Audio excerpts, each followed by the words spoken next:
organization dedicated to community welfare. Ms. Jiva is passionate about driving culture and talent management. As a certified host and IC trainer, ma'am specializes in creating an inclusive workplace. She has successfully conducted numerous training sessions in multiple languages, empowering organizations to foster respectful environment and comply with legal framework. Ma'am holds a master's degree in business administration from Johnson School of Business and has furthered her expertise with certifications in labor laws, transactional analysis, and NLP. An active member of the NHOD Hosur chapter, she has been involved in various industry firms focused on workplace harassment prevention. Please join me in welcoming Ms. Jiva Krishna Reddy, a true advocate for workplace inclusivity and a leader in human resource development. We welcome you, ma'am.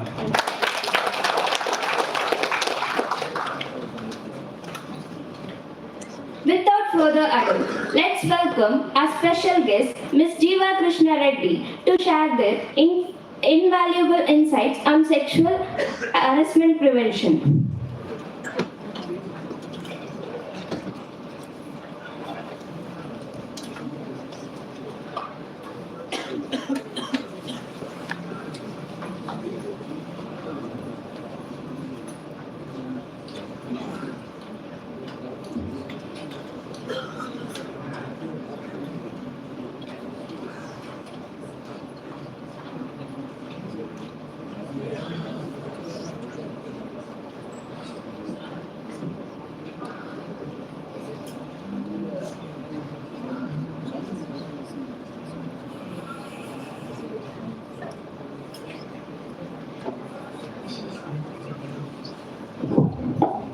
Hello students. Good morning. Do any of you know me here? I thought some of you will be my known people here and there. Very good morning. They've already briefed you about why we are here. Do you guys know anything about what this act is all about? Sexual harassment? Well, don't tell me you don't know. I'm sure all of you know something or the other. You must have watched movies or ads. Of course, this is not a new topic. This is something that all of us see in and around us in our life. So I'm here to explain to you what the Act talks about. Yes, we've heard about sexual harassment through the college. Maybe your college must have given you during the induction, or probably you must have, like I told you, must have watched some movies. Here and there we've heard, but then what does the Act talk about? Why is this harassment or sexual harassment topic important to be taught in the college campus? Or where did this come from? So I would like to take you to that, okay, where this Act is from, why is this Act important to each one of us? Some of you, do you think this Act is only for the women? How many of you think this is only an Act for women alone? Do you think men are also important to be considered in this Act? Yes, ma'am. Do the boys need to be safe, yes, like the girls? Yes, ma'am. How many of you here and the boys feel unsafe with girls, some girls around you? Okay, there are one or two, Manjula or whoever. And of course, we all feel unsafe in some situations, when, I'm sure, this jokes apart, which is true, like just like the girls who are finding it unsafe, there are boys who are finding it unsafe when they are in midst of other people. So let's move to the Act.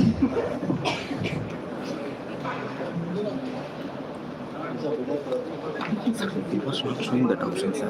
Wait. This invitation, what is this? Rotate the device. Okay, well, I've already discussed this. Okay, there is an Act called, can you move to the third slide? There is the name of the Act is there. Okay. The Act is called the Sexual Harassment of Women at Workplace Prevention, Prohibition and Redressal Act 2013. Okay, this is the Act that was introduced in the year 2013. And from then, in 2015, the UGC, they have taken some points from the Act. I don't know if you know the difference between Act and regulations. Act is passed in the Parliament. You know that? We have a Parliament in the country where two Rajya Sabha, Lok Sabha there. They discuss, and if the majority accept, the law or the act is passed, and from there they take out some points, and that's how the regulations are formed. So UGC or the the Grants Commission and the AICT are all coming to some regulations. Let me just give you the background of this act. This was in the year 1992, okay? None of you were born, I'm sure, except some of us. None of you were born. So in 1992, there was a village in Rajasthan. There was this lady called Banwari Devi, okay? So Banwari Devi was a social worker. Where do the social workers work in general? Where do they work? In the villages, okay? Society, they go to the community. So do you think that is their workplace, okay? They go to the villages or they go to their smaller communities for something or the other. In a particular village in Rajasthan, there was a child marriage. Who's considered a child according to you? Anybody is a child here? Who's a child? Below the age of 18. So someone is here below the age of 18, third year students who is less than 18 years old. Okay, what happened here in this village is there was a child marriage that was planned. Like this, we cannot fix. So we assume child marriages maybe for someone 10 years or 12 years. We all consider child marriage. Can you imagine there was a child marriage that was planned for a 9-month-old baby? No, it is coming correctly. I checked in my mind. I know you can't even imagine it, but 9-month-old baby who can't even sit, probably can sit and crawl. So there was a marriage that was planned, and this Banwari Devi was totally against it. She wanted to stop the marriage somehow. She tried her best, but it didn't work. What do you think happened to her is, that's the most tragic part. So this family, in Rajasthan, just like some south states, we have this caste and all this is highly considered. So in Rajasthan, the family was very influential. They had a influential family where they considered, insult when someone comes in, stops the marriage, or someone tries to create issues in the marriage setup. So this particular family of the child, 5 men of the family, probably dad and relatives, 5 men, you know what they did? They went to this lady's house, Banwari Devi. They raped her in front of her husband. So this was like they wanted to do this to teach her a lesson. They want to teach her a lesson because they thought she'll never ever step out of the house. She'll never come out of the house to fight for such causes of stopping child marriage or whatever be it. So this was the intention they did it. Banwari Devi, being a social worker, she was also part of an NGO. It didn't stop her. This physical whatever assault she went through, it didn't stop her from doing what she wanted to do. You know what she did? She went to the Rajasthan court. She went to the court and she filed a case against this particular family. There was this Vishaka, the NGO called Vishaka that helped her to carry on with this case. It's not easy, right? For one person to, in our country even now, you must all know about what happened in Kolkata, this college, right? There was this student who was raped and killed, but even when we are in 2024, the country is still finding it hard to prove it because they're still in the process of identifying the actual culprit, where they know, but it's not very easy even now. Imagine 25 years ago, or 30 years ago, it was not at all easy. So this particular NGO has come forward and helped them. And the case went on for years, and in 1997, they kind of roughly gave a guidelines. They called it Vishaka guidelines. That was this, the case in 1997. That was 5 years after the incident. They introduced Vishaka guidelines just to make sure women are safe wherever they're working. And it didn't stop there. The Vishaka team, they kept fighting forward to make sure the women are safe everywhere. Wherever they work, they have to be safe. So the case went on till 2012. So further, again, another 15 years. And in 2012, the government felt the need for introducing this act, and they passed this law in the parliament in 2013, December, towards, probably early 2014. That's when this act was introduced. It was called this is the name of the act, okay? The sexual harassment of women at workplace. I'll tell you why it is only women at workplace. Because the kind of the crimes or the offences that happen to the women are more when compared to the men. Have we heard any, very rarely we hear about cases happening against men. We usually hear cases happening against women because they're the most, maybe we call them the weaker gender or whatever. No, but we are not like that. All of us are, there's something called gender sensitization. Do we Have anybody heard about this term called gender sensitization? Gender neutrality, equality, all this you would have heard, right? Do you consider both of you equal, or you feel like we are less, you are more, you are less, I'm more? Equal. We are all equal because we all have come to the college, we are all sitting here, we all are given the same preferences, there is equity, equality, all the terms, whatever terms you have. So this is something that, they introduced back then, making sure that the girls are safe in wherever they are. That was the main intention for why this act was introduced. Okay, let me ask you a few questions. What is the acceptable behavior of an organization or an institution? Okay, what is unacceptable behavior? Can someone tell me what is not accepted in your college? Sorry? Discrimination? Gender discrimination. Anything else which is not acceptable in your college? Well, my college also had many, but then what is not acceptable in your college? Coming late? Is it acceptable? What was that? Fee alone. Well, that's a different story. I'm not getting into that. But there are some acceptable and unacceptable behaviors in a college. You know that, right? And I don't know, you don't want to tell? Do they not want to open up the unacceptable behaviors? Ma'am, I think nobody here is into that. All of us are in the acceptable behavior side of it. Okay, fine. So there are certain behaviors and that are appropriate, that are not appropriate. Simple example. When you're walking on the road with your mom or with your brother or with your sister or with your friend, a girl, preferably a girl, and there's a guy on the road, who how's the language, the kind of words they use to tease and all that. Is that acceptable? No. Why? Why do you think that is not acceptable? On what basis you say that is not acceptable? You can tell. It's okay. Girls or boys, you can tell. Why is it not acceptable according to you? You have to be louder for me to hear. Why do you think it is not acceptable? Is it because your college taught you? Is it because your school taught? Sorry? I mean, is it not something that we've been taught from our childhood, from our birth? Our community teaches us that. We are bound by a family that teaches us that we have to respect one another. We have to let them live. Is it not the right of a human being? Does the Constitution say everybody have the right to live, freedom to do whatever they want? Do we have that as a mandate from the birth? Because by birth, we are all born to be free and exercise our rights, isn't it? So when there is something like this, are we not ought to respect each other? Are we not supposed to make the other one comfortable wherever we are? Is it not mandatory according to you? That's the most important thing. So when it comes to this regulations, why is it important for the colleges, for the students? Sometimes they ask, why is this posh? Is it only because college is asking us to let us just learn something and sit in the auditorium and leave? Why is it important? I tell you, when you are aware of these regulations, I do sessions for companies. When I go to companies, when you read the articles around, you will see the number of cases happening around us. I don't know how many of you follow news WhatsApp channel called InShots. There's so many news channels that give us problems that are happening across the country for the girl children, for the boy children, for the students, across anybody. So this act or the regulations are important for the college setup because it's your right to know.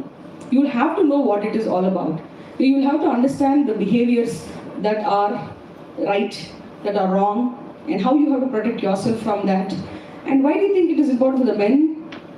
Yes, you are also students. At the same time, I don't know, there's one case I can talk about. There was one malicious complaint. What is a malicious complaint? A wrong complaint that I have come across. There's a guy and a girl who are in a relationship, who are free to go around, they do whatever they want. They have private pictures with them. They have, they go out, just like they are here, they're in a relationship. And then one fine day they break up. And the girl stalks the boy, not the other way around. The girl stalks the boy, she follows him, she goes here and there to see what he's doing, or she irritates him on the social media, she stalks. All this happens and she comes to the college and she complains telling that the guy is the one who's disturbing me. So this is called a malicious complaint. We face this in organizations also. When you don't like someone, for example, this has happened in a place. I can give an example of this. There was one particular boss or supervisor who was giving work to the work to a girl. What happened one particular day? She was supposed to get an increment. She didn't get an increment because she was poor in her performance. Whatever, the increment was given to the other person because she didn't do really good job. What she did? She went to the internal committee and complained, telling that this guy harassed me, this boss, so-called boss.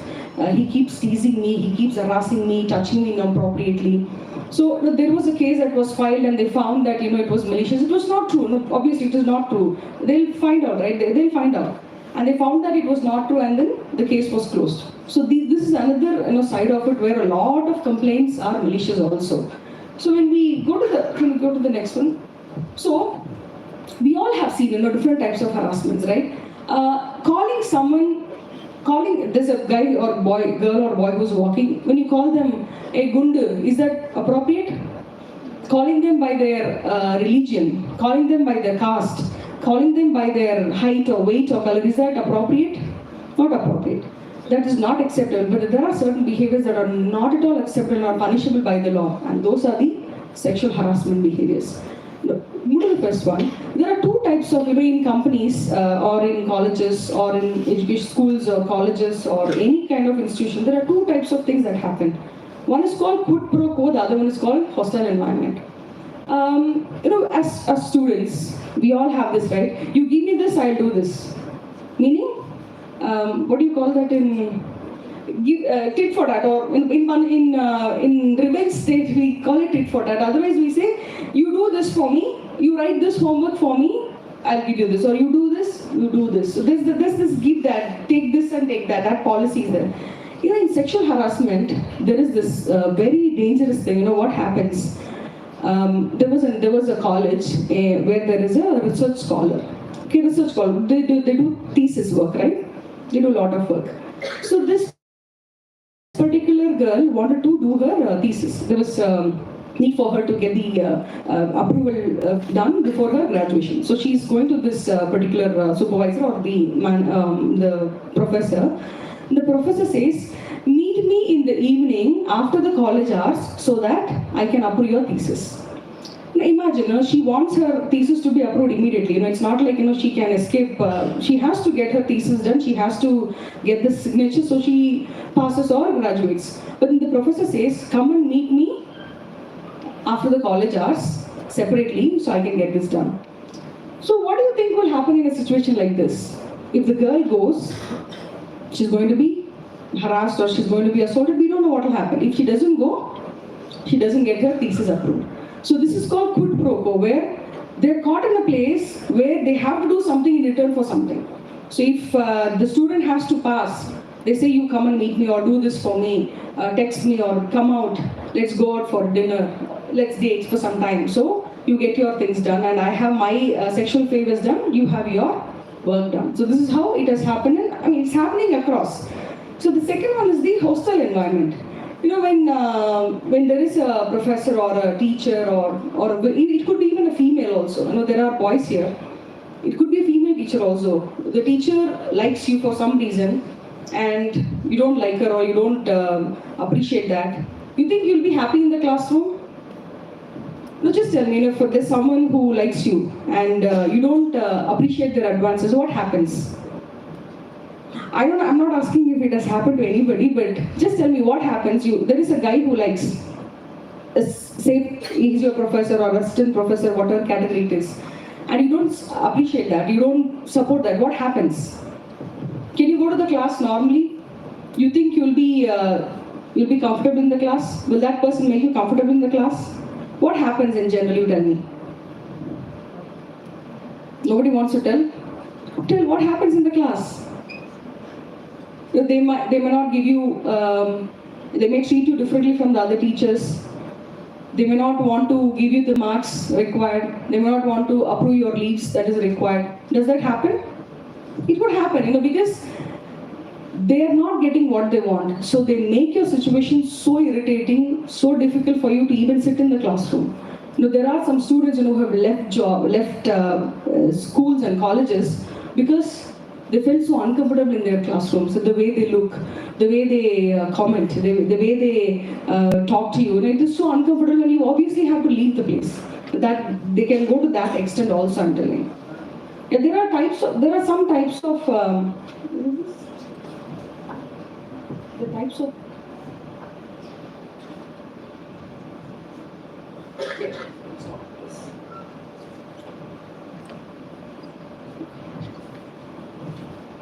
okay, I want someone in the voice to tell me. There are types of harassments, right? What is physical? What is physical? Tell me. If you want, what is a common language here other than English? Telugu? Kannada? Tamil? How many of you speak Tamil here? How many of you understand Tamil? All of you understand? Okay, fine. What is physical? Yarakachu theriyuma physical na enna? What is physical? Huh? Do you want me to come down and talk to you in person? What is physical? See, I'm not trying to scare you or whatever. I'm trying to make it interactive so we understand what is physical. Can you go to the physical? Sorry? Touch. Anything related to touch is physical. We can go to physical, please. Okay. You see the images here? And I've taken it from the company perspective, but I'm sure you'll be able to relate. What is the first image? What is the first image? Is it something like someone is stopping someone from moving? Do any boys do that? No. Do you do that? Do you stop girls from, do they block? I'll tell you an example, okay? It happens in companies. See, when the spaces are less and all that, what they do? They'll block you from walking. So they'll literally obstruct your pathway so that you have to squeeze in and then walk. This is what is happening in many places. So they might think, what is there? It's just a simple thing. We all tell that. It's not actually true. That's one of the biggest harassments that can happen to a person. When you are stopping someone's freedom to walk normally, that itself is a harassment. Some might think, this is not even, they don't even touch. They didn't touch. Did they touch here? No, they're just blocking. But that itself is harassment. The second one, they're touching casually. So when you see some movies, some videos, we'll see if we can watch some videos towards the end. Where they casually touch when someone is sitting. They think, it's okay to touch someone just because they are working under them, or just because they are their students. So for example, you're sitting in the lab, you're working, and someone comes and touches your shoulder. Are you comfortable with that? Anybody here, are you comfortable with anyone coming next to you and touching you? No. Not really. People are not really comfortable with anybody touching us. Sometimes, in colleges, in many places, what happens is they take it for granted. It's a casual touch. What did I do? Someone can tell, some professors or some staff, admin staff, anybody can tell. It's a casual touch. What did I even do? It's nothing. But actually, that's not right. Other one. Yeah, blocking, yes. So, verbal. This is one of the most important things that's creating a lot of issues in colleges. How many of you like to tease your friends? How many of you like to tease? There are two guys, very honest. I really like your honesty. Yeah, 3, 4. No, it's really nice. You like to tease your friends. Ragging. Is it ragging or teasing? You play with your friends, right? You tease your friends. You make fun of them. Sometimes they do something silly. You make fun of them. That's all fine. I'm not talking about that. Do you comment on the other gender? That's what I'm talking about. When there is a girl who's walking and there are 4 boys and they talk about this girl, they talk about the body features of this girl, or a professor for that reason. There's a professor who's teaching and you sit in groups and comment about their body, comment about their clothing, comment about whatever it is. Is that okay, or is that acceptable in your college? Not in college. Nowhere it is acceptable. So that it's all about, verbally we are explicitly we are commenting about someone. Some people, I have, we've all come across. Girls, you tell me, do you all wait for buses in the bus stop? Girls or boys? You all wait, right? Have you seen people comment about you when they pass by? Have you experienced? I have. Have you? I'm sure all of you must have experienced it, right? Boys, have you experienced like that? Do girls comment on you? I mean, not generally, no, but men. I'm talking about men, how they take it as a casual conversation, just to comment on someone when they walk by. They call someone by names because for the way they are dressed or the way their body features are. Some people are tall, some are fat, some are short, some are thin. Whatever be the body features, there are people who do that. So, just making groups and talking about the other gender, or you sit as girls. I'm telling you, the girls are no less. There are cases, where girls sit together and comment on a boy. They talk about this guy. They tease him when they walk by, when the boys walk by. This is not exceptional only for girls or only boys. This is something that is commonly happening. In colleges, is that acceptable? Are you allowed to tease anyone? Are you allowed to comment on their body? Are you allowed to joke about the other gender on the passing? Can you pass comments on the way when you walk? You might do, thinking that it is all acceptable and it's okay. In TVs we saw, in movies we see all this. So, most of us copy, our role models. We think it's all okay to just go. Let me tell you, how many of you are planning to do your higher studies and higher studies how many? இல்ல நான் படிக்கலாம் போல வேலைக்கு போறதுக்கு யார் யார் ரெடியா இருக்கீங்க? How many of you want to work? Most of them, they also want to work. I'm telling you, when you go to the companies, these regulations are going to be more strict. You will have to sign. When you go to a company, I'm telling you, I also work in a company. I worked in earlier companies also. You will have to sign a paper where it says, I'll abide by the rules and regulations of this organization. I will not be involved in any of these sexual harassment cases. I'll not be involved in anything like this. So there's a pledge, like you take pledge, right? Student pledge. Similarly, in companies and any organizations you go, you are bound by the rules and regulations of that organization. You will have to sign. Signing doesn't stop, it doesn't stop you from, you can just sign and you can do anything. No, you're always watched. So why do you think the CCTV cameras or, working in open glass, do you have any, in offices when you go, how many of you so far gone for an internship in an organization? You've gone to do internships, right? Was there any closed door without a glass? Any specific rooms of a manager or anybody? Did you see a closed door without a glass like this? Nowhere you will see something like this because this is for the safety of everyone. When there is a glass door, anybody can see what is happening inside. Nobody can do something wrong and escape. So for that reason, so many companies are following a lot of rules and regulations because they have to make sure everybody is safe. So let me tell you, when you go to the organizations and somebody misbehaves, hopefully nobody should, but if something happens, the company has a committee. Just like we have one in our college, the company also has a committee. So it is their responsibility to make sure the students who are coming for internship, they are also safe. So when I have when a student who comes for internship, she or he is bound by the regulations of that organization. So we have to make sure they are safe in that organization also. So this is verbal. There's something called non-verbal. What is non-verbal? In words I won't tease, but in my eyes, in the way I react, in the way that I see, the way I act, I will do everything. Have you experienced that? In words, we may not. In words, they may not tell. But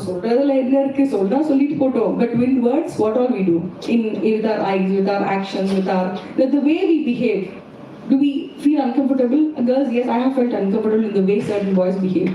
They come, they walk in such a way that irritates us. The way they look from top to bottom that irritates us. There's so many, there's so many behaviors, of men which sometimes, it happens so the men do not know that is how they should be behaving. I'm not talking about you students, I'm talking in general, okay? In general, you have seen, there is nothing to hide. All of us have seen. There are some girls also who do like that.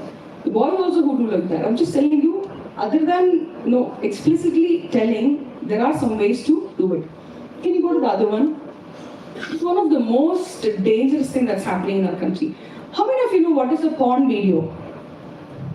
You know what is a porn? Sorry? You can tell, it's okay. I'm not telling to defend or anything, but you know what is a porn video? Pornography? Have you at least heard the term? So, there's a statistics, okay, that says which country has the highest population now? China? China, right? It's India. We have the highest population in the world. We are over 1.8 billion or whatever. You know what? The number of porn videos, pornography, nude or semi-nude videos, sexual videos, the videos are not made in India, meaning not as many are made in India than they are made outside other countries. But you know which country has the highest viewers? Actually, India. Not because the population is high, it's because the number of people, especially the youngsters, not just boys, including the girls, the number of people who watch the porn videos in India are increasing day by day. The statistics say we are just increasing, we are not reducing in fact. So, the effect of porn video, you know what happens in sexual harassment cases? There was one case I can talk about. It happened in a company, it is not in a college, it happened in a company. This happened to one friend that I know. You know what happened? She was working and she went home. Her boss was very rude. Usually that boss is very rude to her. She's always scared of him. Around 10:30 in the night, she gets a message from her boss. She thought, okay, so he sent me something in the night, so it's over WhatsApp. It was not an official Teams or Gmail, it was on a WhatsApp. She gets a message that's a link to a porn video. It was a link to a porn video, and there was another image, a semi-nude image of a girl in the beach or something like that. She gets that image and the link, it is sent by a boss. If your professor sends something, you'll open, right? Or something has come, something is there. She opened and she was literally taken aback seeing it was a bad video. And you know what she did? She was scared, so she deleted immediately. Thinking, it will be, what if her family sees? No, obviously for that reason, when somebody teases us, do we go tell our family? So why don't we tell our family? Will the family tell us, oh come on, let's go fight, or will they tell you shut up and sit at home, don't go to college? We are all scared, right? We all come from a background where we can't really go and tell our family what has happened to us or what others do to us. So same thing happened to this girl. She was so scared to tell her family, she deleted the message, and next morning she comes and tells me, you know what, Jiva, there is a problem. There was this, my manager sent a message like this and I deleted. So there was no proof for us to go and fight with them, but it so happened that she deleted it. So this is the kind of harassment that are happening through pornography, which is called visual harassment, wherein you watch videos when girls pass by. That also happens. In some places, in the public, in the buses and all, there are guys who watch very indecent videos. They know people are standing and watching. They know people next to them are there, but then they still watch certain videos. So that's called visual harassment. And the next one is cyber. How many of you get spam calls, messages? Your phone won 20 lakhs, 25 lakhs. Do you all get? Yes, ma'am. It's very common, right? Do you open that? No. We all know. And cyber crime is something that has taken the world into a very, a different shape. It has taken a different shape because so many people are getting affected because of the cyber issues. So there is this cyber, where through electronic media, of course it's a visual harassment, but then it happens through electronic media. Because all of us are into social media. How many of you do not have Instagram here? One or two do not have? It's okay. They want to be truthful, let them tell it's okay. If you don't have, I'm not telling you have or not, I'm just telling you, when you have social media, please be very, very careful. People keep telling, be careful, and you don't really understand what it means. When you get caught in certain harassments, you can never come out of it, I'm telling you. There are people who've caught into the harassment. அவங்களால வெளியில வர முடியாது. அவங்க நினைச்சாலுமே முடியாது. ஏன்னா அவங்க ஏதோ ஒரு வகையில they're getting caught. Especially when there are people in relationship, they share their intimate photos or videos. Do you know what will happen if something like that happens? I have known a girl who shared her intimate videos with this guy, and she committed suicide because she was harassed. She was blackmailed and she committed suicide because she couldn't face the harassment anymore. She shared it to one guy and it went on to the other guys. They were in a relationship, she shared, and they broke up. This guy wanted to take revenge and he shared it to his friends. Imagine what happens in a case like this. So in cyber, you never, they call it dark web, you never know what happens inside. So once it gets leaked or once it goes out, you can never find it. It's like dropping a needle in the space. You can never find it. So that's why it is very, very dangerous when it comes to cyber. Because all of you are young, all of you are prone to use mobile phones, you are into social media. It's very important that you are safe from all this. Yeah? The next one, please. Okay. There are some terms that I wanted you to remember. Of course, who's a student? Who's a student? One who is studying, enrolled in this institution. Only girls? Girls and boys enrolled in this college are called students. What is a campus? We call this a campus, right? It is only between this compound. What else is a campus according to you? Where is your hostel? Inside this campus? Outside. Where does your bus come from? Mostly from outside. In companies we call it workplace. Okay? We call it workplace because we are working in that place. For students it is called a campus. Campus is not just this compound. You come in the bus. You are coming in the private bus sometimes, your own transport. You go to labs. You go to the library. How many of you have been outside for cultural events and all that? You go for culturals. You go for sports meet. You go for, others also come to your college for sports meet and culturals. Anywhere the student activities are involved related to the college. You go out as friends on a trip, I'm not talking about that. But anywhere where you are involved related to the college, that is your campus. Even when you go to other college, that is still your campus because you're there for your college purpose. So these are some terms which might help you in future because something happens in the bus. Can I come and complain to the internal committee? Yes, you can complain to the internal committee. That's why it is called a campus. Aggrieved women. When we call this aggrieved women or aggrieved student also can be added to this. Someone who's affected. Not generally aggrieved itself means someone who's in a problem or someone who's gone through something. So they're called aggrieved person or let's say aggrieved person. The next one is an employee. Anybody who's working in this institution, who all work here? Just give me some example. Who all work here in this institution? Teachers? Non-teaching staff? Who? Watchmen? We have guards? We have drivers? We have conductors? We have gardeners? Cleaners? So many people. We have ATM. There's people in the bank. There's so many employees who are working inside the premises. All are called employees. If they are involved in any of these cases, they are covered under this law. They are covered under this act. That's why we have to know who an employee is. For example, there's someone who's coming from outside for a invigilation. Do you think he's an employee? He's a third-party employee. Yes, he's also an employee. Invigilation, we have maybe for a week he's coming, or just for one day someone is coming. He or she, anybody for that reason, they are still called employee of this institution. They are covered under employee. The next one is a respondent. Respondent is generally a person, for example, I'm raising a complaint against her. Anybody, I'm raising a complaint against someone. The opposite person is the respondent. The next one is the workplace. Like I told you, workplace, for you it is a campus. For teachers, for the professors, for the others, it is their workplace. Wherever we work, it is a workplace. For drivers, which is their workplace? The vehicle they run, that is their workplace. The next one is the internal committee. This is the most important thing. How many of you know what an internal committee is? Do you have an internal committee? Do you know? Okay, let me tell you what an internal committee does. What does the police station do? Have anybody here gone to a police station before? For your friend or whatever? Say you went, what did you go for? You don't want to tell? Why did you go to a police station? No, why do we usually go to a police station? To complain. What happens when you complain?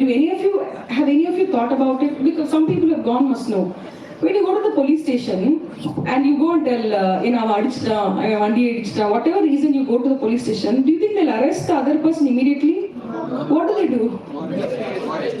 Investigation. Or what do they do? First step, what do they do? They will not file FIR. They will not file. You know what they'll do? The first step, we go, they ask us to give a written complaint. They'll tell, okay, you write whatever you order it, you write. They'll make us write. They'll call the other person within 2 or 3 days. They'll call the other person. They'll make both of you talk. Meaning they'll ask, you tell me what did you do? You tell me what did you do? So they try for a settlement. This is called settlement. The first process is settlement. They'll inquire and all that later, but I'm talking about when you go to the police station, this is what happens. Let me tell you, the internal committee, every organization has an internal committee. Your organization also has internal committee. If you do not know, you will have, they'll put up the posters with their names and details where you all can see, your notice boards. There's an internal committee which works exactly like a police station or a mini code. It's called mini civil code. I don't know how many of you have been to court or a police station for your internships or whatever works, but this internal committee works just like a civil court or a mini police station. So there is an the next one, you can go to the next one. So there is a committee called there is a committee called internal committee, local committee. So I'll give you an example. There's a housewife, there's a lady who's going has an housemaid. She's going on a housemaid in one house. You think she's also covered under this act? You think she's covered under this act? Just because she's a woman, it doesn't mean, but I'm just asking you, you think, where does she work? In a house? Is that her workplace? It is her workplace. So she is covered under the act. There are two committees. District Collectorate. Which is the Collectorate here in Malur? Is there a Collectorate somewhere? Which is it? Ola. Or Hoskote. Okay, Kolar has a District Collectorate? And there's a Collector Office, right? So here, if there is a case that is happening to a woman, someone in the public transport, usually they go to the police station, which is true, but otherwise they go to the district court. But if something happens in any institution, your college, anything happens in my office, anything happens in company, they always go to the internal committee. So this internal committee and local committee are two committees that the government has already framed. These two committees are very important. Wherever you go, you will see this, you will hear about this internal committee. You work or you go to the college, you will still hear about this internal committee. So the internal committee, what happens? Can you go to the next one? Okay. In internal committee, you have Amulya ma'am, she's a HOD here, right? Amulya ma'am is the presiding officer in your internal committee. So there are 9 people who are involved. Let me tell you, students here, you're all in the 3rd year. Of course, how many more months do you have? 5 months. 5 more months. Maybe you may not be members, but there could be one of you from here who might become a member of this committee. What happens in this committee is, there is a presiding officer who takes the decisions, who's in the power of taking decisions. There are 2 teaching staff and 2 non-teaching staff. Say for example, 2 professors, 2 non-teaching staff could be someone from your library, someone from your lab, these are there. And then one will be an external member. It could be me or someone who's coming from outside from an NGO. The other 3 are from the student body. You have masters also, right? You have masters, bachelors. If there is a research, this requires students to be involved in the committee. At least 3 students who are from different departments. This is how the constitution of the committee happens. There has to be a committee and your names will be put up on the notice board where you will meet once in a while to discuss about what's happening to the students or what's happening inside the organization. This happens in the committee. The next one. So, if there is a complaint, like I told you, when you go to the police station, what all do you, generally in a complaint, what all do you think you write? What do you write in the complaint? You tell me, what do you write in the complaint? You have a complaint against the next guy. He did something, what do you write? Tell me, if there is a complaint, what do you write in general? Address, reason, name. What all you write? Say for example, okay, let me tell you, give you an example. I hit his car or I hit his 2-wheeler. What will you write about me? The place where happened. So and so, where? Will you write where it happened, when it happened, how it happened, or he was coming at this speed, time, place. Do you mention all these things? Similarly, in an internal committee complaint, when there is a harassment that's happening and you want to write about something, you need to mention all these things in the content. You'll have to write who did it, where, or was there any evidence. Do the police and court ask for evidence or not? When there is a problem, what do they ask? What is the proof? Who did it? How? Where? How do you know? They ask all these evidences. So the content of the complaint should have all these things. It should give a proper name. You can't give an anonymous letter. You can't write a letter and put it in the complaint box telling that someone did something to someone. You can't write like that. You'll have to be very, very specific in writing the complaint, mentioning who did it, where it happened, how it happened, who others were others involved. All these details are very important in a complaint when you write. Okay. So I'm talking about in a company, what happens? There is someone who's coming and telling, okay, I'll give you a case study. Let's do this case study, okay? There was one girl who finished her college and just joined an organization, a company. Recently she joined. Beautiful girl, she has long nails. She wears different color nail polishes every day. She dresses pretty decently. One day she's sitting in her office and there's a boss who's coming and he just comes every day. So he comes and tells her, hey girl, you look beautiful in this dress and you have very pretty nails. And he tries to touch her. But then she takes her hands off. Is it okay? You think this was okay for her? No, for the guy he might think, right, it was a casual conversation. I just went to touch the fingers because they looked good. It was nothing harm from his side. But for a girl, she feels very uncomfortable. This case is also a posh case. When someone is uncomfortable about the other person's behavior, this is definitely a posh case. And she files a complaint telling, this happened in the office. There were so many people, all of them were there. I was there, this happened at this time, this sir came, this is the word he used. So there is a detail of content that is written and the complaint is raised. So this is how a complaint is raised to a person, against a person. So when a person comes with a complaint, in the police station I told you, right, what all they ask, how they question all that. So when you go to the police station, will they make you sit and relax and you tell the problem, or they'll like, well, it happens in some places. Idella or complaint I don't even care, whether you complain or just leave from here. Sometimes they won't even listen to our complaint. Sometimes they are like, okay, maybe there's something serious. If it's they're bleeding or they're coming with a serious issue, they might make them sit and write. In internal committee, the responsibility of the internal committee is to make sure whoever comes, whatever be it, even if it's a silly complaint, they'll have to make sure they come and make them sit. They give them the space to talk. They should allow them to actually relax and tell about the complaint. They'll have to hear empathetically. You can't be judgmental, because, for example, there's a student who's always creating issue, and you go to this IC committee and tell, ma'am, I have this issue. They cannot be judgmental and tell this guy or this guy always has a problem, so I'm not going to listen. They won't do that. They usually don't do that. They have to sit. They have to listen. They have to make them comfortable. You can't be uncomfortable when you come to share about your issue. So that is what happens. For example, there was a girl, who was assaulted.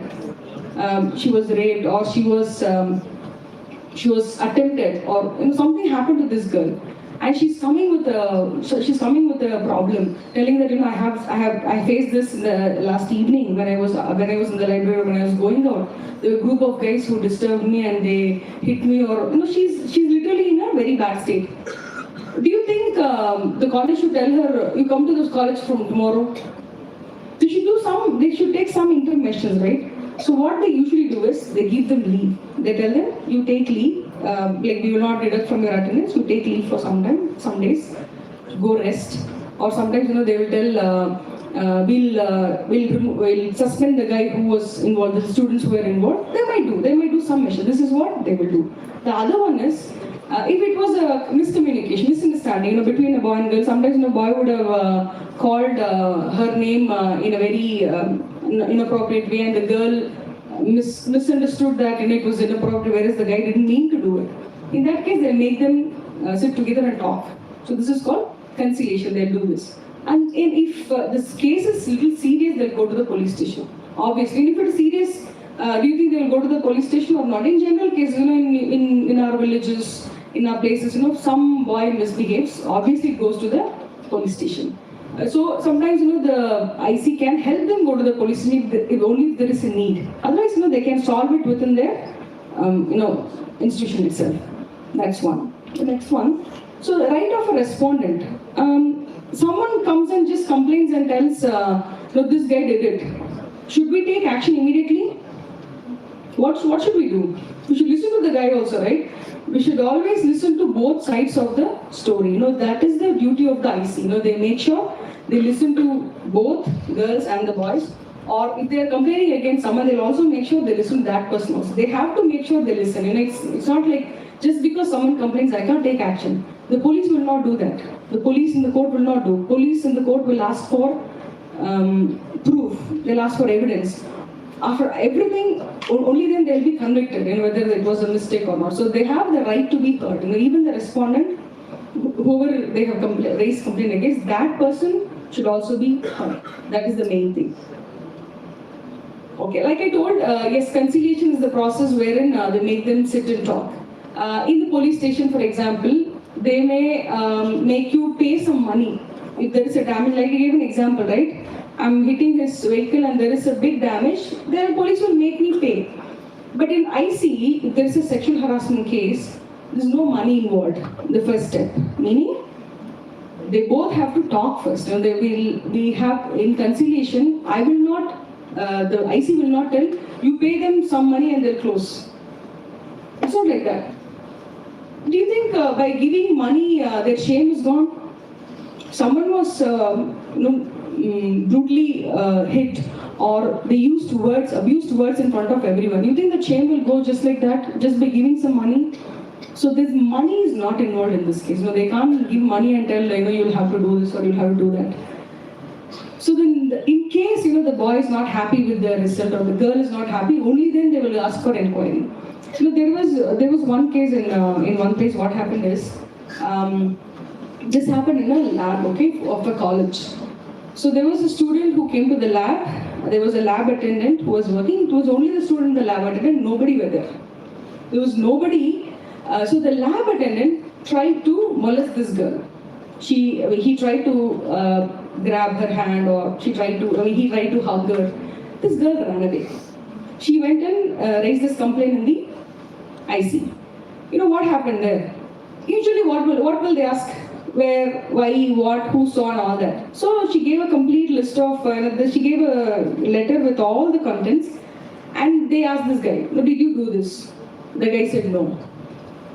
Then I said no. Can IC just leave it because he said no?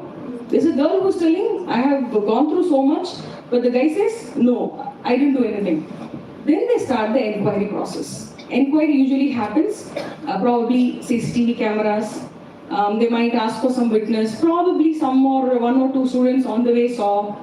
Something will be there, and I'm sure something will be there. So that is how the inquiry starts. When the guy denies that he didn't do anything wrong, or the girl is not happy with settlement, the conciliation, or the IC itself feels that there is something fishy about this incident or this issue. They're hiding. Both sides are hiding. It could be so, right? Both sides have a problem, but they're trying to hide. It could be. We never know.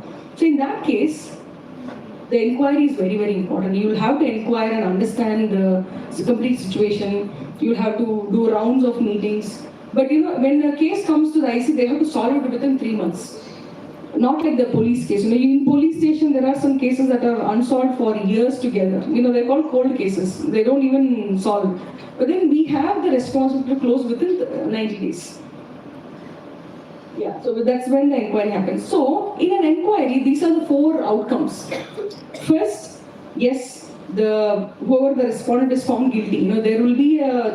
Somehow we will find the whatever he did, the evidences, we'll find him guilty. Or sometimes the girl will have evidence herself, or the boy will have evidence about his or her senior person.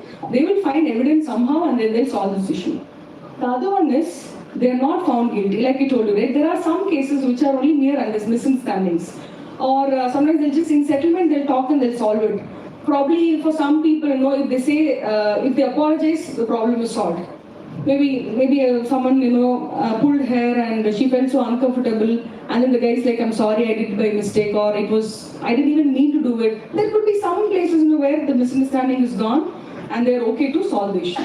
And the other one is, IC cannot control whether the person is guilty or not. It so happens sometimes, like I told you, cold cases, you will not even find the answer at all. You won't find the answer because both the cases, both the sides have answers, both the sides have no answers. In such cases, you can't even find who's guilty, who's not guilty. That is one case. The fourth one is the malicious complaint. I told you about the beginning, I told you, right? Sometimes they make false complaints against the other person to take revenge or to escape from examinations or whatever. So in that case, that is the other outcome. There are only 4 outcomes when there is a IC complaint. Okay, this is the important one, which is the punishments. We all get punishments for everything we do, right? Whatever we do at home. Do we all get punishments at home for stealing food, stealing snacks, or fighting with your brother, sister? We all, face punishments. But when it comes to the sexual punishments, obviously, you must have all seen in the news and all that, it's obviously jail, most of the cases.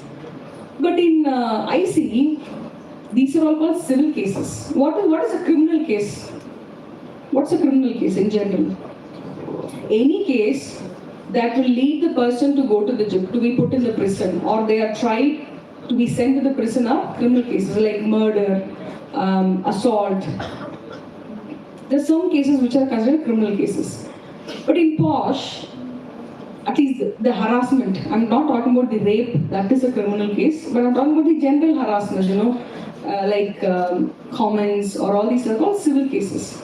And in civil cases, the punishment is usually not death punishment or not hanging or not like they're not tried like the criminals. They're mostly tried like the civil court. So these are some of the punishments that when it happens in a college setup, when it happens in an institution, these are the punishments that are mentioned in the law.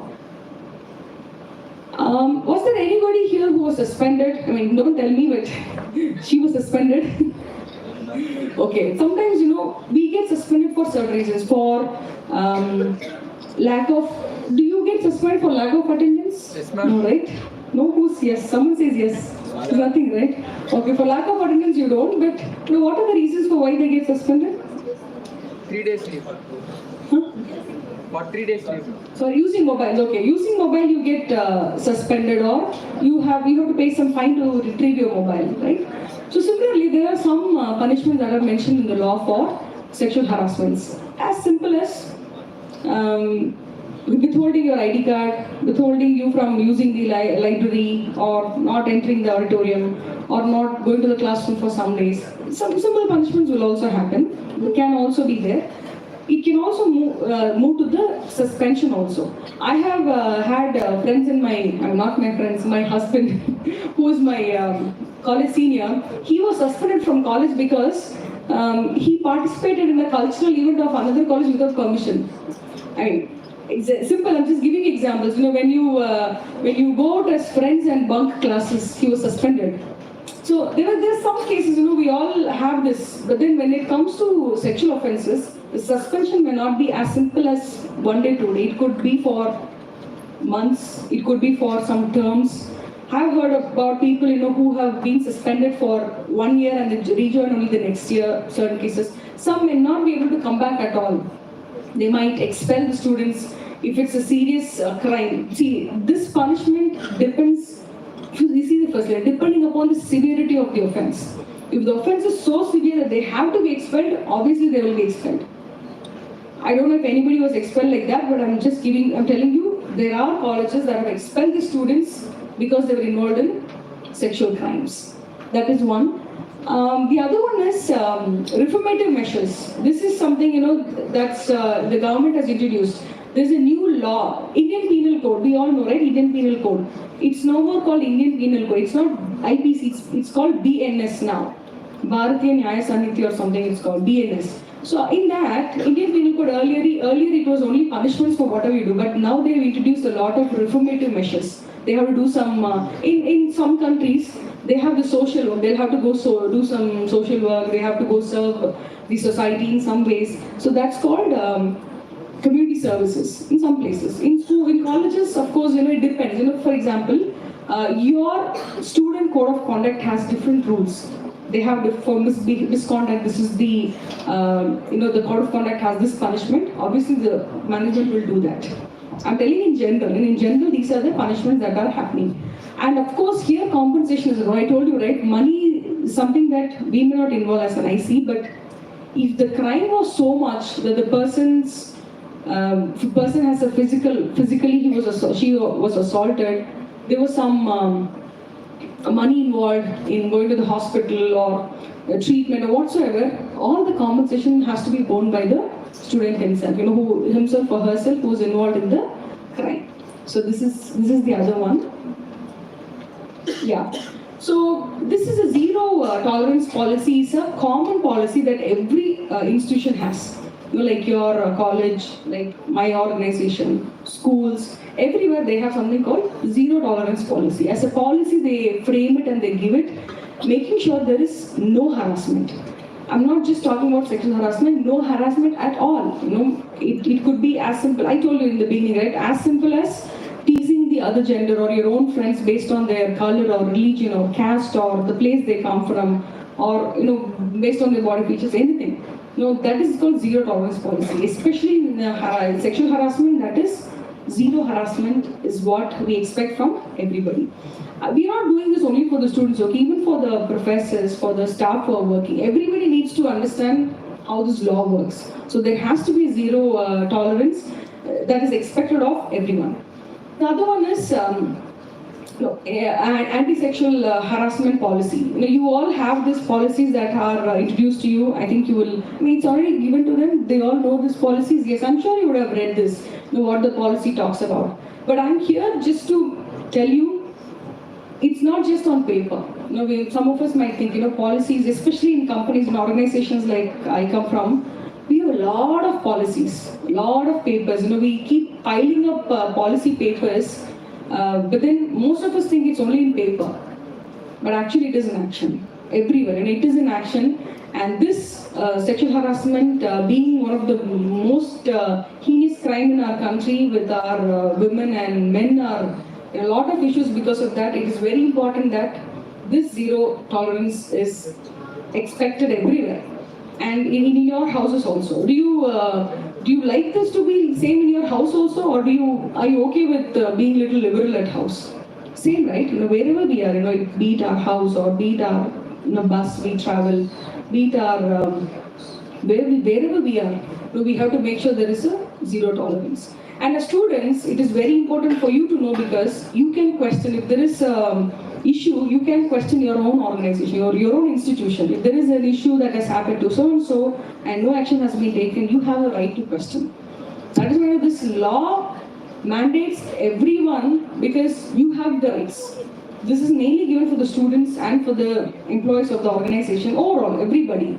And the beauty of this is, till you are a student, men are also covered. But once you're out of the college, and once you enter into the organization, you are no more bound by this. Meaning, if something happens, you have to go to the police station or to the internal committee. But as long as you're students, you are very safe. You are in a place where they can help you overcome it, where the teachers are there to help you. If there are any issues, sometimes, even me for that reason, I may not really want to go and tell my friends. I may not want to go and tell my teacher about what I have gone through, or some boy teases me, some senior teases me, or my junior teases me. Sometimes we will not really feel comfortable to go and tell. But I think it is we who have to open up. When you are not opening up, who else will open up? If someone is going through an issue, it's only you who will have to tell. For you will have to be your own advocate. Nobody is going to come and talk for you. Have you heard about POCSO? POCSO, there is a law, prevention of children from sexual offences. Just like prevention of sexual harassment, there is another act for the children. For ages below 18, when you were in school probably, you were all covered under POCSO. So now the country is in such a bad situation where nobody's safe. Be it children or adults or older generation, nobody's safe. We are in a world like that. You know, when we all were born, we wanted to grow up and live a very happy, safe life. But are all safe? Not exactly. You know, in one way or the other, there is every 16th minute in our country, there is one case that is filed either by a woman or by a child, meaning or a POSH or a POXO case. And there are some states, you know, that are leading and in the ranks. Of which state do you think is the highest in POSH POXO cases? India. In India, which state? Roughly, the state which has the highest population in India is Uttar Pradesh. Uttar Pradesh is in the leading in cases. We have Maharashtra, we have some northern states, but doesn't mean that south states are safe. Tamil Nadu is in 7th place. Yeah, Tamil Nadu is in 7th place. Karnataka is probably in the 11th or 12th place. We are only 33 plus states. And then the number of cases are more in the most educated places also. Is Karnataka, Kerala and Tamil Nadu have good literacy rates? There are so many literate people, right? But the number of cases among the literate people are more than the illiterate people. See, in villages, at least when we grew up, how many of you are from nearby villages? I'm from a village that's nearby. So you're all from nearby places. We all live in a community of family members, right? Like all our family, they support each other. So we don't really know the outside world. Probably we may know a little bit here and there, but then we are mostly in a very secured community. And what do they teach us in the communities, in the villages, or in their own family members? What do they teach us? To respect one another, don't touch boys or don't touch girls, don't go out alone, make sure there is someone with you, stay safe.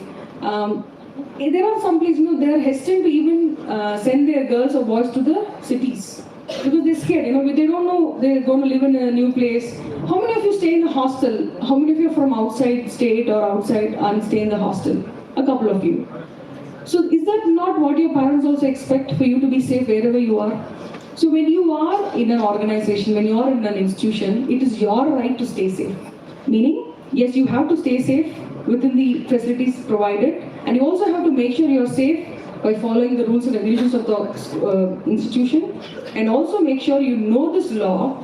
So if there is something that is happening to you or your friends or anybody that you know of, you can help them. So sometimes, what happens is, many places, including companies, we don't really care about the other person. If something happens to the other person, it happened to her, it didn't happen to me. It's not like that. Something that happened to the other person might happen to me tomorrow. We never know. Because that's how the world is. That's how our country has become. So that is why it is important that you know this law, you know how this act works, especially when you step out to work tomorrow in a different, you will go to different industries, be it bank or companies or wherever you go. It's important that you know about this act, you know about your own rights, what you should do when something like this happens. So please remember, there is an internal committee in your institution that is very active. They're meeting regularly, and they are dealing with students if they come. And the names and the details of that committee will be on the notice board. Probably, if not now, but it will be on the notice board, so you can understand who the committee members are. If there is any issue, you don't necessarily have to tell your friends, and friend has to go and tell the teacher has to go and tell the committee. It's not like that. Committee is always open for you to go and talk to them. So remember, there is a committee whom you can approach if there is an issue, so that anytime. It is for both boys and girls. Don't think it's only for the girls. If the boys are in problem, they also have the right to go to the committee and talk to them. Yeah, this is something that I thought I should share, and I hope it was something that you would take back with you somewhere. It will be useful in your life, when you grow up, as you are still in the college for next couple more months. I'm sure this will help you and help. See, when you go back home or when you meet your friends from other places or colleges, tell them about this, okay? This is not something that you'll have to learn and just keep it with you. This is more like, we spread awareness about what is happening in the world to the people outside. We hear about a lot of rape and other cases and in the news. Okay, what do we do with that is something that we'll have to understand. What do we do because of that? There are cases happening. So as boys, how are we going to protect your friends, your sisters, your family members, your mother, your future daughters, whatever? This is something that is in your hand. You'll have to be in that place where you protect one another. And girls will be in a place where you support one another. You educate them. You teach them what is happening. What is the right way to go? Especially when you are young, when you are in relationships, be very careful. When you are on social media, yes, I told you already what could happen in social media. So these are some areas where you will have to work. If you are not aware, learn about it, read more about it, and be careful in everything that you work. Because when God created all of us, God wanted us to live a happy, healthy life. Nobody, in fact, our family members, they wanted us to live a honorable life in front of others. How many of our parents expect us to grow up and do nothing? No parent. Every parent expects us to do something in our life. They want, probably yes, they want to take pride in that. At the same time, they want you to do better in life. My mom wanted me to better in life. She never wanted me to just sit at home. All our parents are like that. So when we have supportive parents who send us to school, send us to college, send us for work, let's use that wisely in our society and let us impact the society. That is the purpose. One of the purpose in our life should be to impact the society in the right way. Not impacting, not them telling that so and so's son or daughter grew up and became this. It's not that. They should take pride in telling so and so's child or so and so became so much in life in spite of their. See, some of us might think, okay, I don't have money, I'm from a poor family, I may not do well, I may not be able to do that, this. It's not about that. It's all about yourself. God has given each one of us different talents, and let's use it wisely. Using it wisely is most important. Yeah, using it can be used in any way we want, but using it properly, impacting the society is more important. So let's be that change makers when we go out, step into this world. Because once you leave, I don't know how many of you are there, but all of you will go to different parts of the country and the world. So wherever you are, make sure you keep yourself safe and your surrounding also safe. And you give that confidence to the people around you. Yeah, I think that should be our pledge, when we go out anywhere, to make sure I am safe, yes, so that I make others also safe. As a boy, yes, I am safe, my sister is safe, my mom is safe, my friend is safe. I'm going to keep them, I'm going to protect them. That should be your goal. You have to be that pillars of protection, support you could give to your family members. Yeah, thank you so much. Thank you for your time. I hope you were able to understand certain. I don't know if all of you heard everything. Everybody can't understand everything, but at least here and there, I know some were sleeping, some were listening. It's okay. But at least whatever you have understood, I'm sure you will take it back home and use it in your life. Yeah, thank you.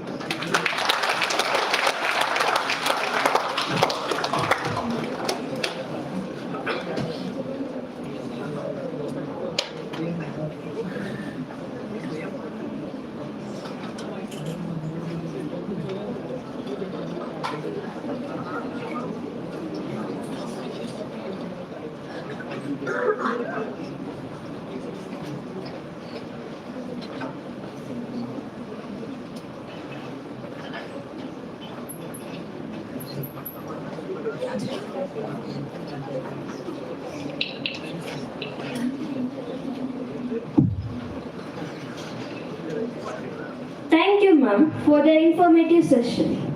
Now, I invite our head of the department to present a memento as a token of appreciation and gratitude.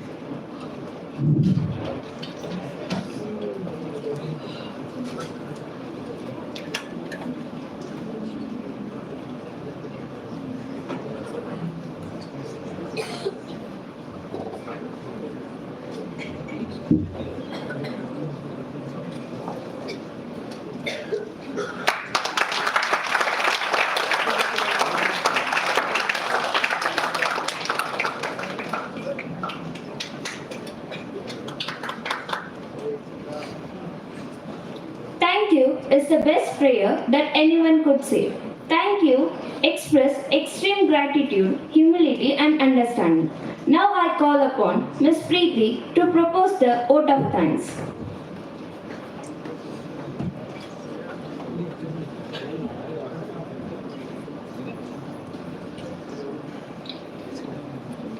As we express our gratitude, we must never forget that the highest appreciation is not to utter words but to live by them. John F. Kennedy. Esteemed Chief Guest, Ms. Jeeva Krishna Reddy, respected heads of departments, valued staff, and our enthusiastic participants. We have reached the end of this insightful and empowering session on the prevention of sexual harassment awareness.